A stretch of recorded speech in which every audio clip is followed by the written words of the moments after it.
얼마 전 글로벌 점유율 1위를 자랑하는 일본 소재 기업이 한국의 거점 연구시설을 2배로 확장 건립한다는 소식인데요. 이는 주요 고객사인 삼성과의 협력을 강화하여 점유율을 유지하겠다는 전략으로 풀이됩니다. 어떤 내용인지 자세한 내용 살펴보도록 하겠습니다. 구독하기, 좋아요 많이 눌러주시기 바라겠고요. 자, 그럼 본격적인 방송 시작합니다. 일본의 수출 규제가 장기화되고 있는 가운데 삼성전자 등 국내 기업과 협력 체제를 유지하기 위한 일본 기업들의 한국 이전이 이어지고 있습니다. 17일 니혼 게이자이 신문에 따르면 일본의 화학소재 대기업인 아데카가 반도체용 첨단 소재 개발 기능의 일부를 한국으로 옮긴다는 소식입니다. 아데카는 반도체 메모리 용량을 키우고 디바이스 소형화에 이용되는 소재의 세계 시장 점유율이 50%를 넘는 글로벌 1위 기업입니다.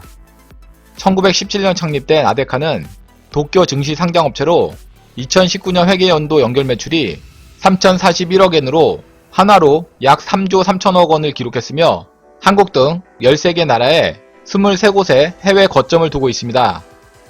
한국 내 주요 거래처가 삼성전자로 알려져 있는 아데카는 고유 전재료로 불리는 화학소재 개발 기능의 일부를 한국에 두고 시제품도 한국에서 생산하기로 했습니다.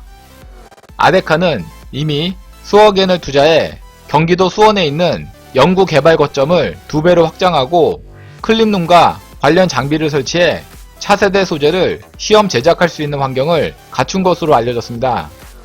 이는 대부분의 일본 기업들이 자사의 첨단 소재 기술의 해외 유출을 막기 위해 일본 내에서 시제품을 만들어 수출하는 것과 다른 시장 전략을 취하고 있습니다.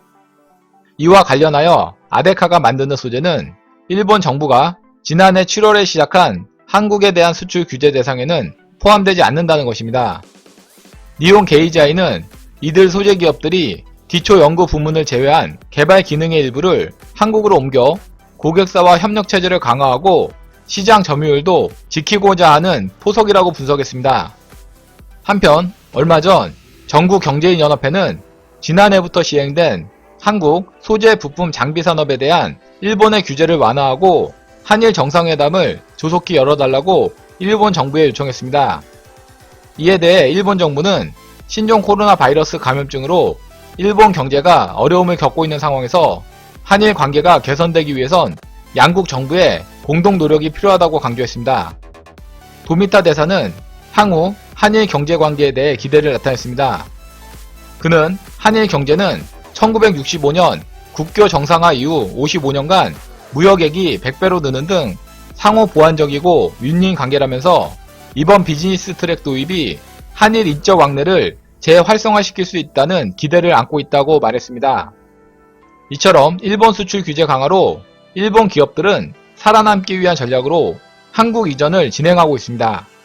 이상 일본 기업 한국 이전에 대해서 알아봤고요. 다음 시간 더 알찬 내용으로 방송 올리겠습니다. 구독하기, 좋아요 많이 눌러주시기 바라고요. 댓글도 많이 남겨주시면 감사하겠습니다.